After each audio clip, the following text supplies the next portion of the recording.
Hey there, super friends. This is Joey with Last Point Gaming. Today is Wednesday, January 17th.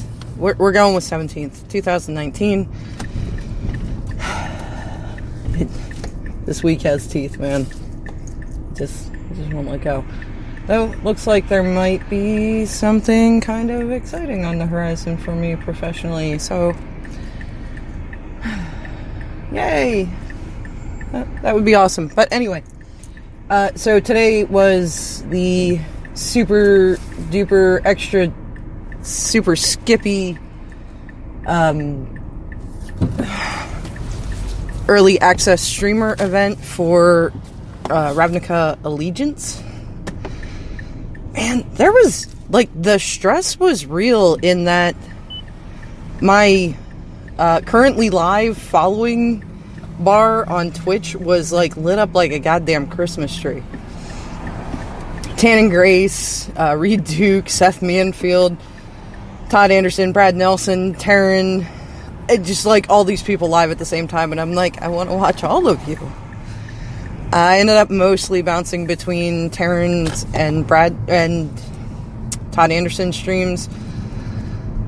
And then, you know, they both did me a solid for a little bit, and like Todd went offline for a little bit in, you know, the heart of Taryn streaming, so that was cool.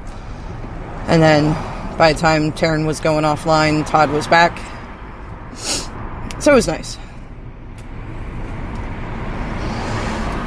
I did signal boost Taryn on Twitter and not Todd, just because Taryn is a bit smaller of a streamer.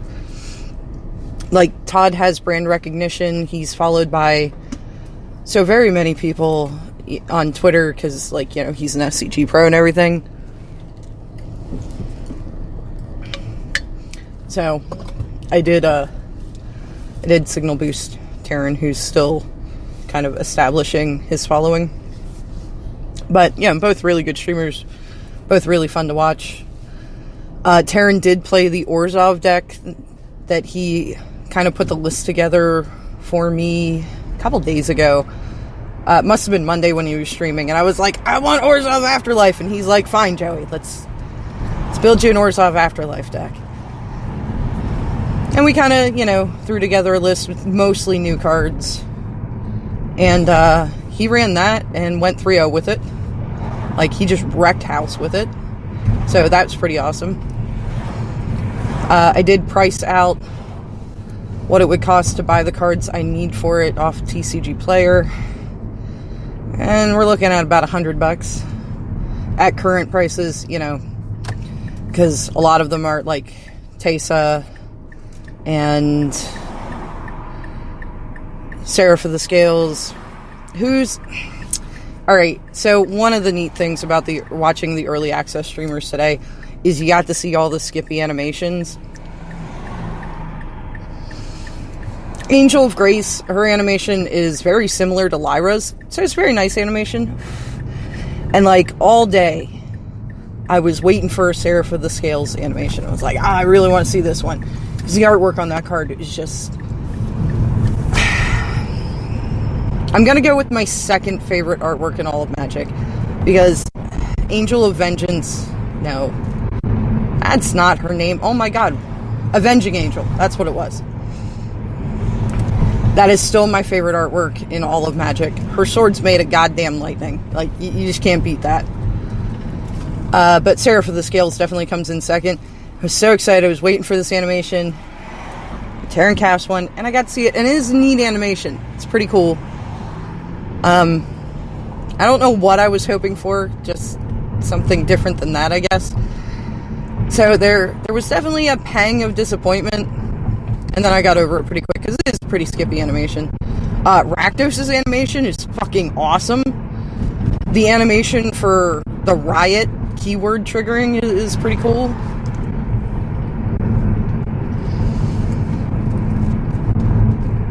So yeah, the visual effects in Arena are... It's something I haven't really talked about. And maybe I should, because we're still on the Arena Jag. The visual effects in that game are pretty amazing. And it does make for a fun play experience getting to see this stuff. Like, when you drop a Carnage Tyrant, it, like, roars at your opponent. It's pretty awesome. Settle the Wreckage is a very calming animation. Helps neutralize the tilt. It is an extremely visually appealing game, even more so than Duels was. And Duels had really nice visual effects. You know, it didn't have the cool character animations and that kind of stuff, but, like, it, you know, creatures with flying hover, like, you notice them hovering. I think Trample had its own little animation effect. Summoning Sickness, like, these things are really apparent. I didn't like the card drawing animation. Like, that seemed kind of overkill, where it goes, like, way out and cycles back in. And Arena still does that to a point, but it just seems like those are precious seconds of mine, yo. Give them back. So, yeah, not everything's for everybody, obviously, you know, different preferences, whatever. But visually, that game is really stunning, and it must not be too resource greedy. So, Liaria, I'm trying to think. So I think I got her the January before husband went to Afghanistan. Because, like, I think that's why I got her. Is he's like, yeah, I'm going to be gone, and, you know, you're going to be stuck home with the kids all the time, because Bird was real young. So, let's get you a nice computer so, you know, you can play EQ with the guys and stuff. So, that would have been, yeah, 8 years ago. Like, right around this time of year. She's almost exactly 8 years in my possession.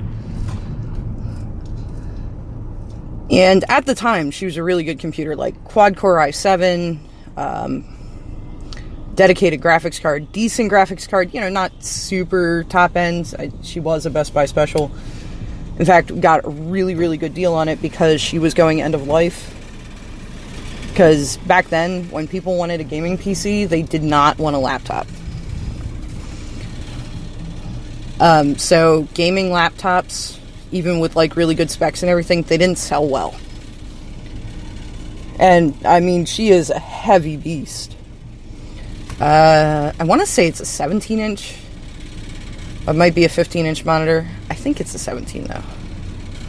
Because I think the laptop monitor sizes at the time were 13, 15, and 17. Like, she is huge.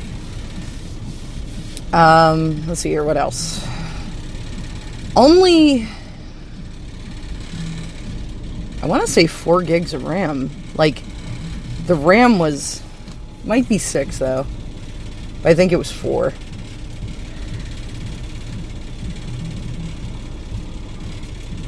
And, like, 500 gig hard drive. You know, so at the time, she was kind of top end. By today's standards, she'd be pretty low grade. And Arena can get just a tad laggy for me after a while. Now, I'm not very nice to my computer. At the end of the night, when I'm done playing Arena, I don't even close out of Arena. I just shut the laptop. And you shouldn't do that. That's bad. And especially, like, it's kind of known that Arena has memory leak issues. So, after a few days, things get grindy to the point where, like, I just close out everything, I reboot, make sure all my Windows updates are done, because there always seem to be Windows updates, and everything's right as rain. So, I get little bits of lag here and there, and I think part of it is because she's so old. But, like, it's not like I have the visual effects turned off or anything. I'm running Arena at full capacity. Not, like, at the highest end settings, but, like, pretty good mid-level. And she takes it on just fine. So, you can't... I don't think you need too hefty a computer for Arena. Like, Brad Nelson was talking about, he just got, like, this super sexy high-end system. You know, because part of his contract with the... Is it MPL? Yeah, I think it's... Yeah, MPL, is that he does streaming and everything. And he had done streaming before, but he decided that, you know, he was going to step it up and get, you know, just top of the line specs. So, I mean, that's cool and all. And you do require extra resources to run, like, OBS while you're running Arena. I was crashing shit all the time trying to run OBS with anything, really. Because, again, Leah's pretty old. So, you know, I'm sure with a higher-end computer, maybe things are a little crisper, a little faster. And especially if you're going to do streaming, you want something higher-end so you can manage everything. But, I mean, just to play on, your average Walmart special would probably do the job. I don't think like a Chromebook, because I'm pretty sure you need the Windows OS. But, yeah, just a basic laptop should be fine. So, and again, even with my ancient behemoth of a machine, graphics run fine on it. So, that is one of the nicer aspects. But anyway, so, this event, man. So, Todd Anderson has this really skippy, was it Wilderness Reclamation deck? It's the new green enchantment that's Prophet of Krufix, except it's an enchantment. Actually, I think Prophet untapped your creatures, too. Untap all your lands on your end step. That's where we're going with that. So he has this teamer deck built with it, where basically he kills you with Expansion Explosion with the explosion side. Because when you get multiple Wilderness Reclamations out, if you time it right, which he did struggle with that a little bit on Arena, because Arena is built to be noob user friendly, and you have to keep that in mind. You actually have to make an effort to be able to do all the crazy skippy timing shit. So when you have multiple Wilderness Reclamations out, I think that's the name of the card, you tap out your lands, you float mana. The first trigger, you let happen, it untaps your stuff. You retap it all and float mana. Then the second trigger happens and untaps all your stuff again. So you can basically get X3 on your mana.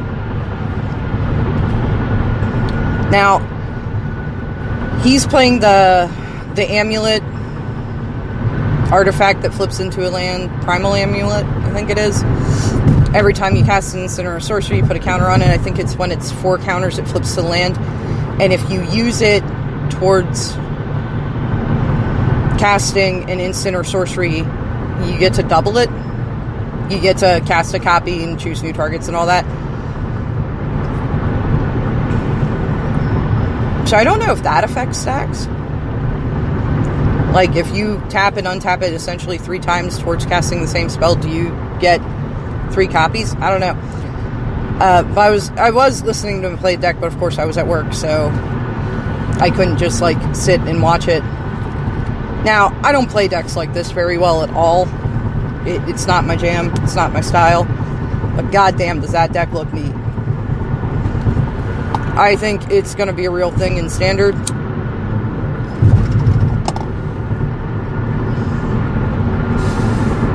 I think it's one of those decks that's going to be easier to play it in paper than it is digital. But yeah, it looks pretty disgusting. But disgusting in a good way, you know? What else? Apparently Huey Jensen was running this Mardu deck. He named it Mardivas, which, that's just one of those reasons that Huey Jensen is a treasure. And I kept seeing people tweet about it, and I was like, man, I really wish I could watch that. However, I didn't follow Huey Jensen prior to today, so I didn't know his Twitch handle to go look him up, because searching on Twitch is weird. And by the time somebody finally shared out what his Twitch handle was and I got to his channel, he was just wrapping it up and he's like, all right, well, let's move on to another deck. And I'm like, bastard. So I have to go see if he ends up with a VOD for today, because I guess you don't always get a VOD. You have to like decide you're going to do that. Hopefully he posts one for today and I can go back and watch it, because it sounds like that deck was just aggro amazing, which of course I'm excited about.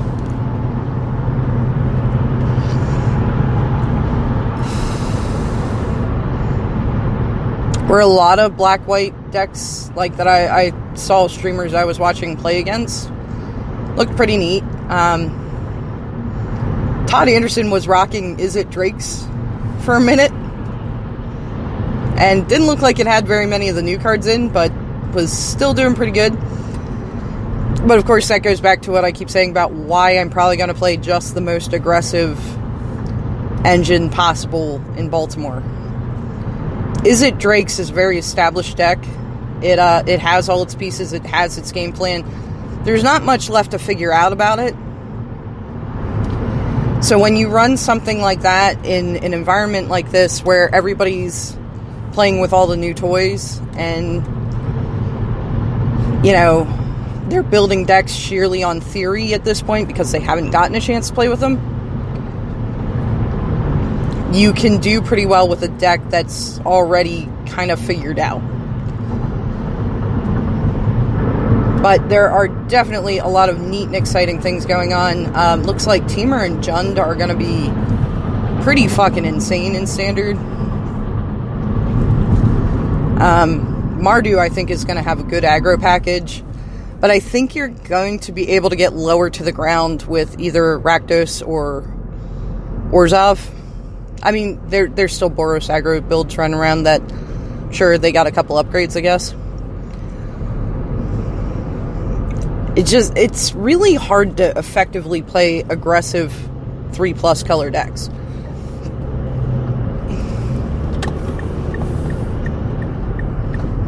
Just because, you know, that's an additional color you have to worry about getting online.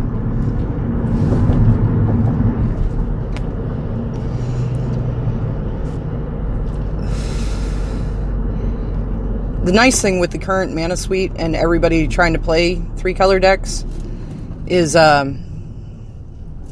you decided you're going to be in front of me, and I guess I'm just going to let that happen, because I like my car. Asshole. But with the 3-color decks with the current mana suite, it's not quite as ripe for aggro as it was back when it was Shocklands and Painlands. But you end up running a lot of Shocklands when you're trying to run 3 colors, which, unless you got a big life gain package, is really great for aggro. Because, I mean, that's all aggro does. Damage. Like, period. Damage.deck. So when you're damaging yourself on your lands, but playing a more mid-range or controlling deck, you're just tossing that window wide open for more aggressive strategies.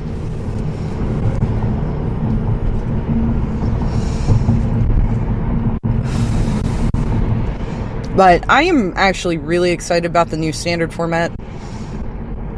I think Standard is in the best place it's been in years, and it's about to get even better. Just, it's such a wide open field, and that's always a good feeling.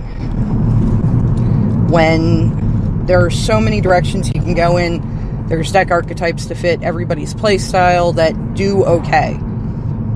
It's not like, oh, well, yeah, you can play this, you know, super aggressive deck, you're just not going to get anywhere with it. No, there's aggressive decks, there's controlling decks, there's mid-range decks, there's just, everything's out there. Now, I'm probably still going to stick to Modern at F&M, but Boo and I may do Standard Showdown this season if I put together a Standard deck. Well, I have to put together a Standard deck for this damn tournament. But if I like the Standard deck, you know, we may end up going out for that.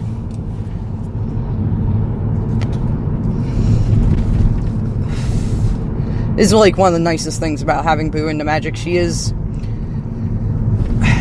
the most demanding of my children. She requires constant interaction. She gets bored real easy. And so her being into magic means that me being able to say, okay, I'm still going to go to F&M every week, even though we have this new baby and everything. Well, as long as I take her with me, it's actually easier than having everybody at home. Because then she just wants to fuss with the baby all the time and doesn't understand that, while she thinks she's being helpful, some things aren't helpful. So it kind of gives everybody a break. So it's nice, We are very excited about the pre-release this weekend. Of course, we're expecting Winter Apocalypse here in PA. Luckily, husband's car is pretty good in the snow. So hopefully we'll still be able to make both events.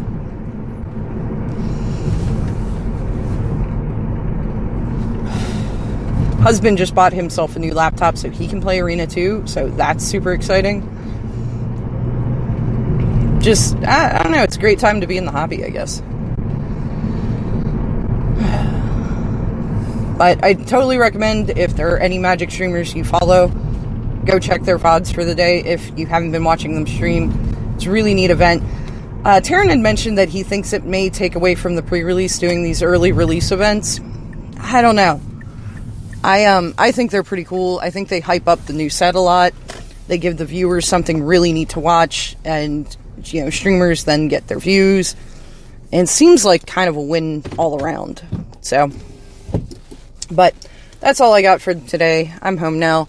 So, as always, if you made it this far with me, thank you very much for listening, and hopefully I'll talk to y'all tomorrow.